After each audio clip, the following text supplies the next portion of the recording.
والسلام على سيد المرسلين وعلى آله وأصحابه أجمعين أما بعد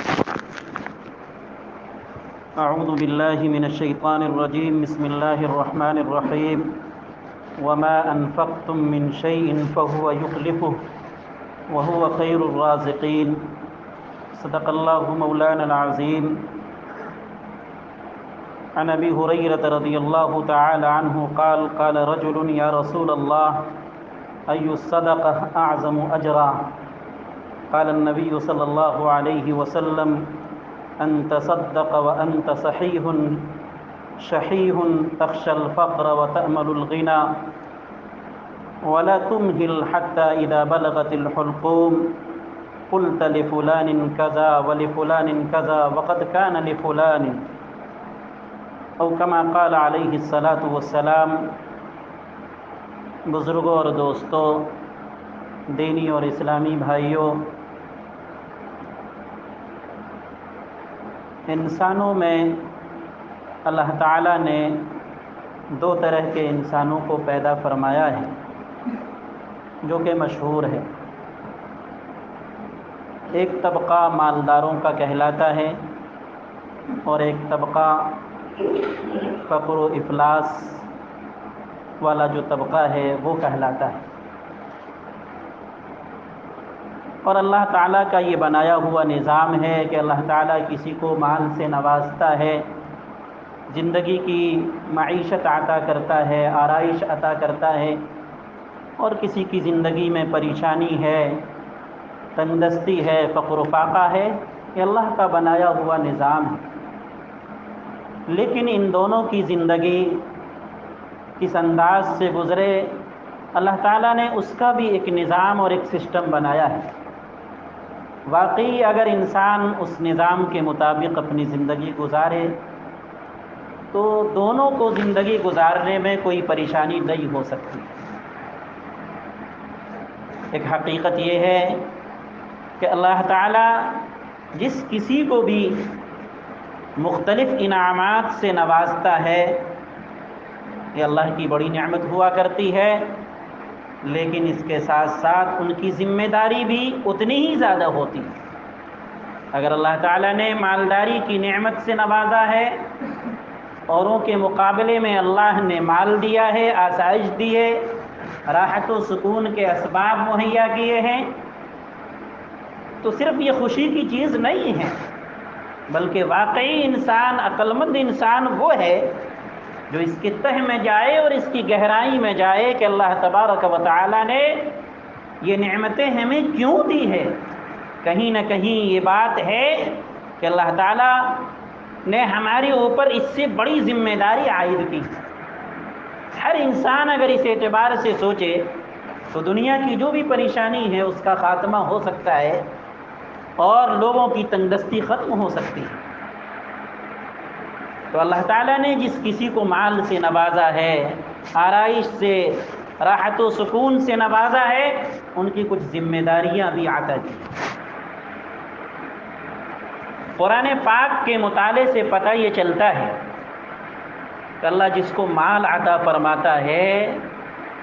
اس کے ذہن میں یہ بات بیٹھ جانی چاہیے کہ یہ مال اس کا نہیں، یہ میرا ہے۔ وَمِمَّا رَزَقْنَاهُمْ يُنْفِقُونَ، ہم نے جو مال عطا فرمایا ہے اس میں سے وہ خرچ کرے۔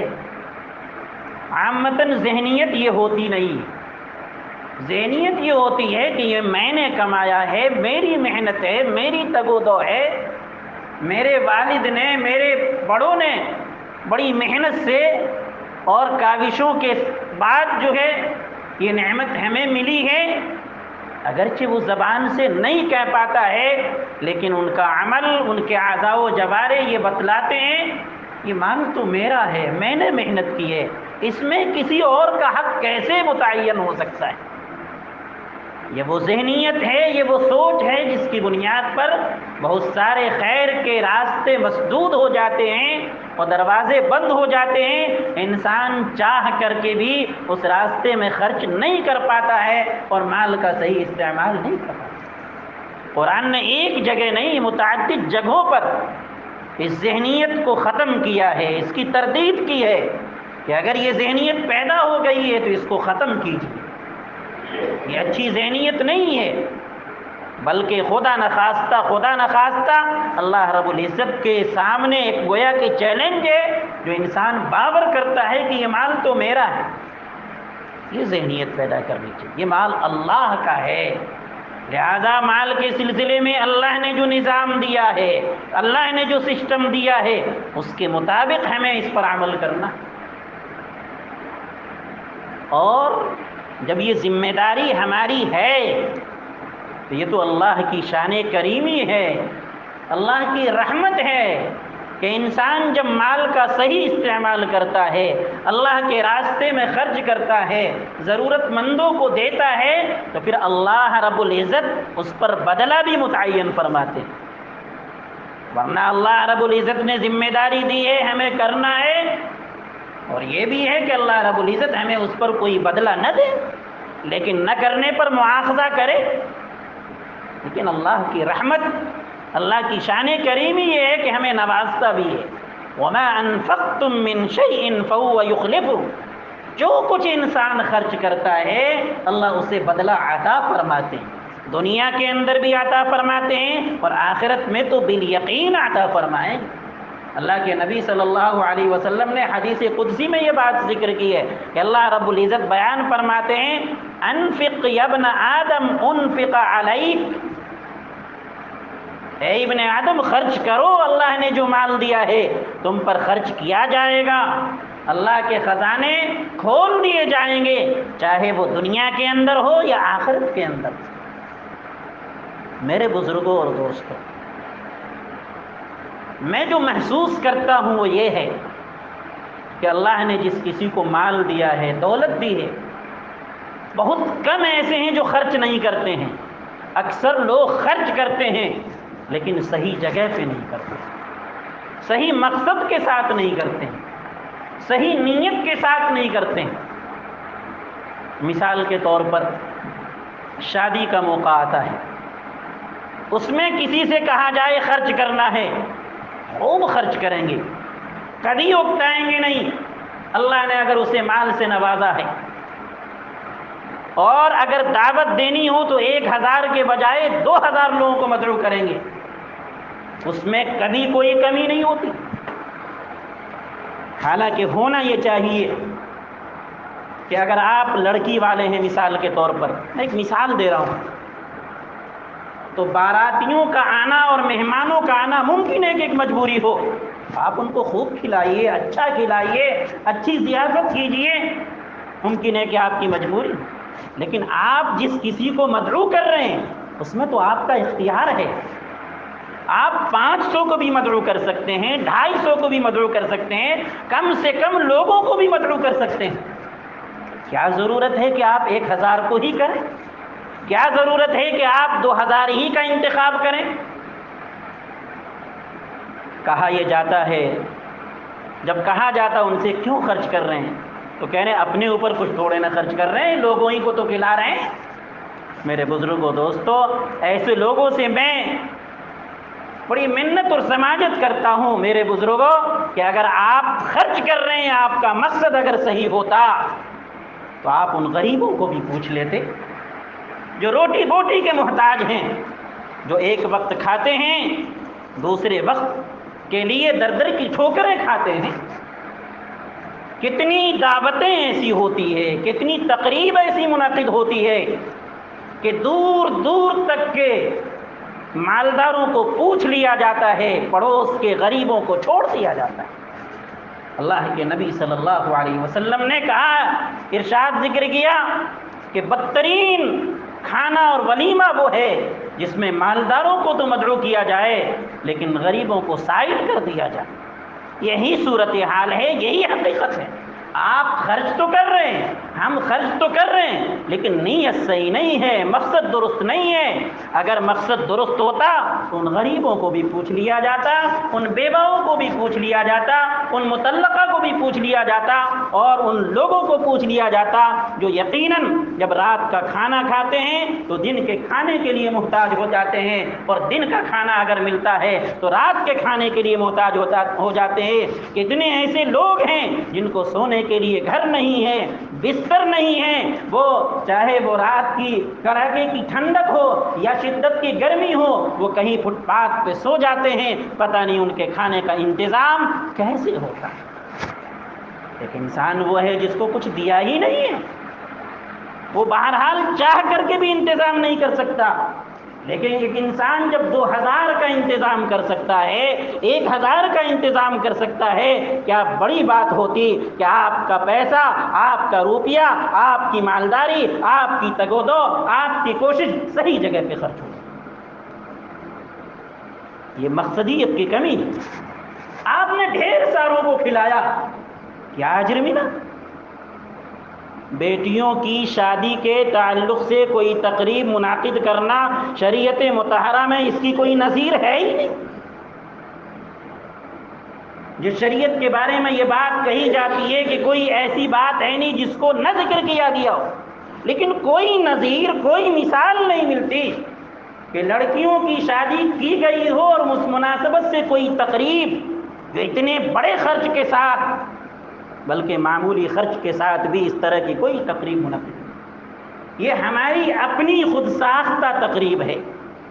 ایک معاشرتی مجبوریوں کے نتیجے میں پیدا ہونے والی تقریب ہے، جس کو ہم نے اپنے طور پہ گڑھا ہے، شریعت نے کسی پر تھوپا نہیں ہے۔ شریعت تو کچھ اور کہہ رہی ہے، لیکن ہمارا من، ہماری خواہش اور ہمارا معاشرہ، ہماری انا، ہمارا نفس کچھ اور کہہ رہا ہے۔ ایک اور مثال دیتا ہوں، لوگ خرچ تو کرتے ہیں لیکن صحیح مقصد کے ساتھ نہیں کرتے۔ کسی کی یہاں شادی ہے، متوسط طبقے کے ہوں گے، مالدار ہوں گے، ہم مدعو ہیں، ہمیں دعوت دی گئی ہے، ہم جائیں گے تو کچھ لے کر جائیں گے، مہنگا ہو سستا ہو لیکن لے کے ضرور جائیں گے، کچھ نہیں تو کم سے کم لفافے میں بند کچھ روپے لے کے جائیں گے۔ نہیں دیں گے یہ تو میری ناک کا مسئلہ ہو جائے گا، میری انا کا مسئلہ ہو جائے گا، میرے معاشرے کا مسئلہ ہو جائے گا، میرے خاندان کا مسئلہ ہو جائے گا۔ جانا اس قدر ضروری سمجھتے ہیں کہ نماز چھوٹ جائے کوئی غم نہیں، تکلیف پہنچا دیا جائے کوئی غم نہیں، لیکن یہ لفافہ نہ چھوٹے اس کا تو ضرور غم ہوگا۔ ایسا لگتا ہے کہ کل قیامت کے دن پہلا سوال اللہ رب العزت اسی کے بارے میں کرے۔ لیکن اسی کے ساتھ آپ یہ بھی ذرا تصور کیجئے، آپ کے پڑوس کا، آپ کے اسی گھر کا کوئی فرد بیمار ہو جائے، ایڈمٹ ہو جائے، ہاسپٹلائز ہو جائے، آپ، ہم، کوئی بھی دیکھنے جاتا ہے، جبکہ اس وقت پیسوں کی خوب ضرورت ہوتی ہے، تعاون کی خوب ضرورت ہوتی ہے۔ کون اللہ کا بندہ ایسا ہے جو اس معنی کر کے تعاون کرتا ہو کہ خاموشی کے ساتھ لفاف میں 1000-2000 روپے بند کر دیتا ہو، اور ان کے جو گارجین ہیں، ان کے جو ذمہ دار حضرات ہیں، ان کو جا کے چپکے سے دے دیتا ہو۔ یہ آپ کے لیے بہترین تحفہ ہے اور بہترین گفٹ ہے، آپ اس کے لیے اس اعتبار سے دوا علاج کرائیں، جبکہ یہاں خوب ضرورت ہے۔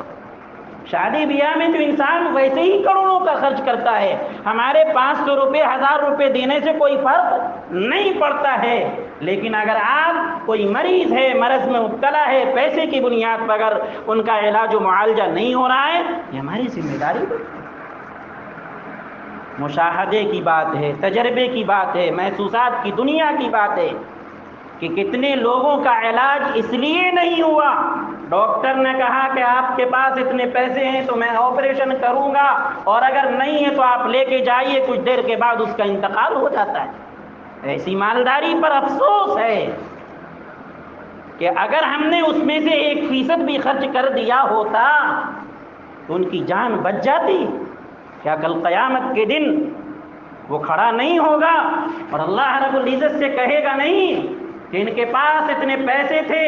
وہ اگر 1% خرچ کر دیتے ان کی آرائش میں کوئی کمی نہیں آتی، ان کی زیبائش میں کوئی کمی نہیں آتی، لیکن کم سے کم میری جان تو بچ جاتی۔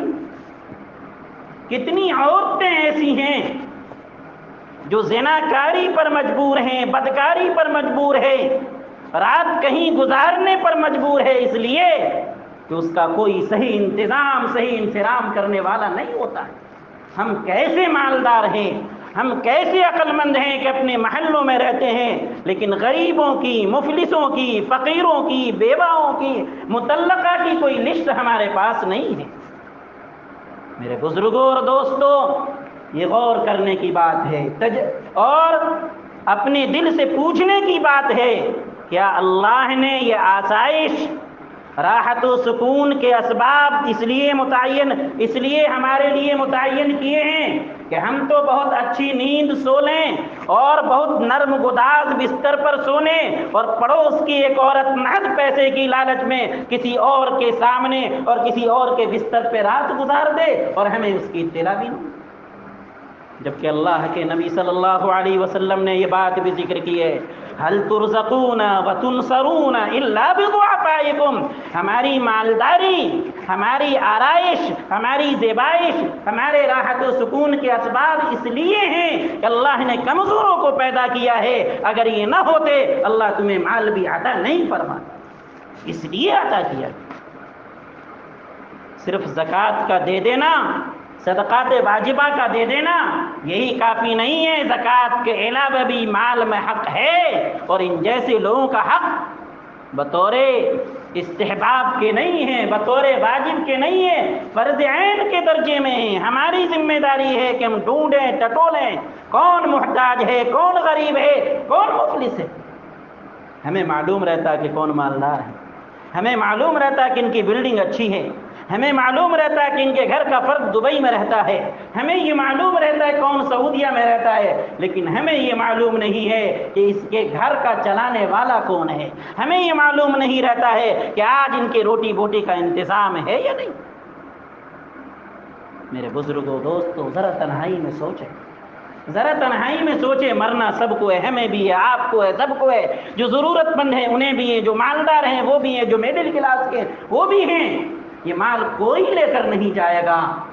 لیکن جہاں ہم سب کو جانا ہے وہاں اس مال کی ضرورت ہے، اور اس مال کی ضرورت کی شکلیں یہی ہے کہ جب ہم اس طریقے سے اللہ کے راستے میں خرچ کریں گے، ضرورت مندوں کے پاس خرچ کریں گے، ضرورت کی تکمیل کریں گے، تو اس کا ہمیں بدلہ ملے۔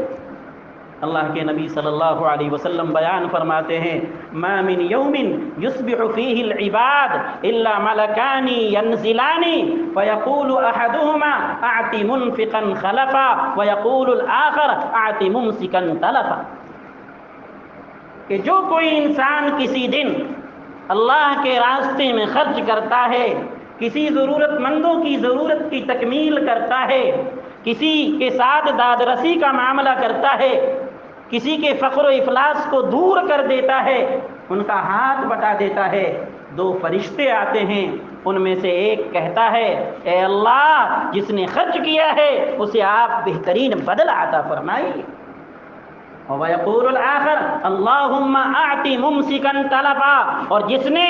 ہونے کے باوجود، وسعت کے باوجود، فراخی کے باوجود انہوں نے خرچ نہیں کیا، ہاتھ کو روکے رکھا، ان کے مال کو تلف کر دیجئے، اس میں بے برکتی پیدا فرما دیجئے، ان کے مال کو ضائع کر دیجئے۔ مال ایک ایسی چیز ہے، ہر ایک کو کوئی اس کا انکار نہیں کر سکتا، ہم آپ سب برابر، ہر ایک کو مال سے محبت ہوتی ہے، اور جس چیز سے جتنی زیادہ محبت ہوتی ہے اگر اس کا استعمال اللہ کے راستے میں ہوتا ہے تو اللہ رب العزت اجر میں بھی اضافہ فرماتے ہیں۔ ایسا نہیں ہے کہ انسان کے نفس پر خوب شاخ گزر رہا ہو اور انسان خرچ کر دے تو اللہ اجر عطا نہیں فرمائیں گے، نہیں فرماتے۔ اللہ کے نبی صلی اللہ علیہ وسلم سے کسی نے پوچھا کہ سب سے بڑا صدقہ اجر کے اعتبار سے کون سا ہے، کہ ہم اگر کوئی صدقہ کریں تو اس کا اجر بھی بہت بڑھا ہوا ہو؟ اللہ کے نبی صلی اللہ علیہ وسلم نے بیان فرمایا، ان تصدق وانت صحیح شحیح تخشى الفقر وتأمل الغنى، اس وقت صدقہ کرو جب کہ تم بالکل تندرست ہو، توانا ہو، اعضاء و جوارے بالکل صحیح سالم ہو، اور مال کی لالچ خوب تمہارے دل میں پیوست ہو۔ نہ صرف یہ کہ میں خرچ کیسے کروں، بلکہ مال کی حوث بہت زیادہ ہو، اور تخشى الفقر، تم کو یہ ڈر ہو کہ میں مال دے دوں گا، اللہ کے راستے میں خرچ کروں گا تو میں تو سڑک پہ آ جاؤں گا، اور ساتھ ساتھ مالداری کی تمنا بھی ہو۔ ان سب اسباب کے باوجود اگر کوئی اللہ کے راستے میں خرچ کرتا ہے تو اللہ اسی اعتبار سے اجر عطا فرماتا ہے، کیونکہ بڑھاپے میں تو ہر کوئی دے دے گا، پاؤں قبر میں لٹک جائیں گے، ان کو یقین ہو جائے گا تو اب تو مال کا کچھ ہونا جانا نہیں ہے، تو کہے گا جاؤ سب لے جاؤ۔ اللہ کے نبی نے صلی اللہ علیہ وسلم نے بیان فرما دیا، وَلَا تُمِلْ حَتَّى إِذَا بَلَغَتِ الْحُلْقُومِ، جب تم جا کنی کے عالم میں ہو جاؤ، اس وقت اگر تم کہو گے یہ مال فلاں کو دے دو، یہ مال فلاں کو دے دو، یہ مال فلاں کو دے دو، اب سارے اختیارات ختم ہو گئے، اب تمہارا اختیار نہیں چلے گا۔ اب اگر چلے گا بھی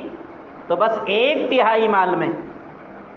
1/3 میں، اس سے زائد نہیں، سارے مال میں خرد برد نہیں کر سکتے۔ اب 2 حصے کسی اور کے لیے 1 حصے میں کرنا چاہو کرو، ابھی تو جان بھی نہیں گئی ہے، روح بھی قبض نہیں